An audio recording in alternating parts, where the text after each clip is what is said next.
16 бөлүм. Ремалия уулу Пекахтын патшачылыгынын 17-жылында Жүйүт падышасы Жотамдын уулу Ахаз такка отурду. Ахаз такка отурганда 20 жашта эле. Ал Иерусалимде 16 жыл падышачылык кылды. Атасы дөөт теңирге жаккан иштерди жасаган, Ахаз болсо анткени жок. Тескерисинче ал Исраил падышаларынын жолу менен жүрүп, Исраил уулдарынын алдынан теңир кууп чыккан, жийиркеничтүү иштерди кылган элдерди туурап, атүгүл өз уулун отко өрттөдү. Ал бутканаларда, дөбөлөрдө, көлөкөлүү дарактардын түбүндө курмандык чалып, жыпар жыттуу зат түтөтүп жатты. Ошол учурда Сирия падышасы Ретсин жана Исраил падышасы Ремалия уулу Пеках Иерусалимди басып алыш үчүн согуш ачышты. Ахазды курчоодо кармап турушту, бирок жеңе алышкан жок. Ошол убакта Сирия падышасы Ретсин Сирияга Эйлатты кайрып берип, жүйүттөрдү Эйлаттан кууп чыгарды. Эдомдуктар Эйлатка келишти. Алар ушул күнгө чейин ошол жерде жашашат. Ахаз Ашур падышасы Тиглат Пилесерге элчилерин жөнөтүп, мындай деп айттырды: "Мен сенин кулуңмун жана уулуңмун. Келип, мага каршы көтөрүлгөн Сирия падышасы менен Исраил падышасынан мени куткар."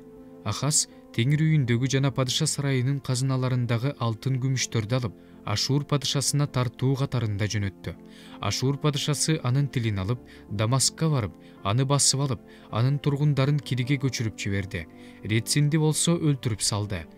Ахаз падыша Ашур падышасы Тиглат Пилесерге жолугуш үчүн Дамаскка барып, ал жерден курмандык чалынуучу жайды көрдү. Анан Ахаз падыша курмандык чалынуучу жайдын түзүлүшүнүн толук чиймесин ыйык кызмат кылуучу Уриге жөнөттү. Ыйык кызмат кылуучу Ури Дамасктан Ахаз падыша жиберген үлгү боюнча курмандык чалынуучу жай курду. Ахаз падыша Дамасктан келгенче ыйык кызмат кылуучу Ури ушундай кылды. Падыша Дамасктан келип курмандык чалынуучу жайды көрүп, анын үстүнө курмандык чалды. Ал өзүнүн бүтүндөй өрттөлүүчү курмандыгын жана нан курмандыгын өрттөп, үстүнө куюлуучу курмандыкты куюп, өзүнүн тынчтык курмандыгынын канын курмандык чалынуучу жайга чачты.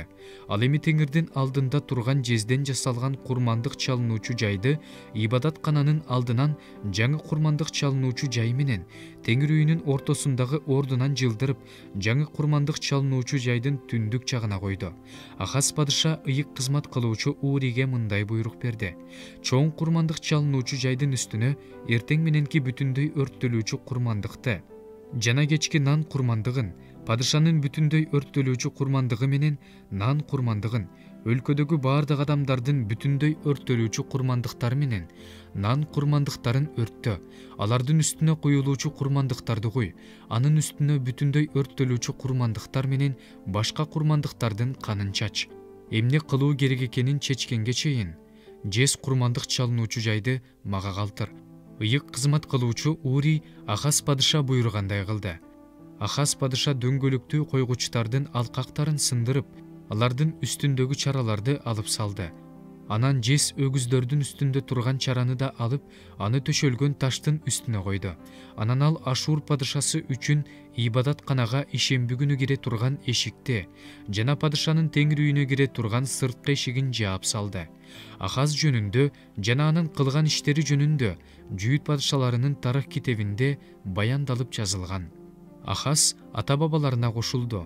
Анын сөөгү ата-бабаларынын жанына Дөөттүн шаарына коюлду. Анын ордуна уулу Хиския такка отурду.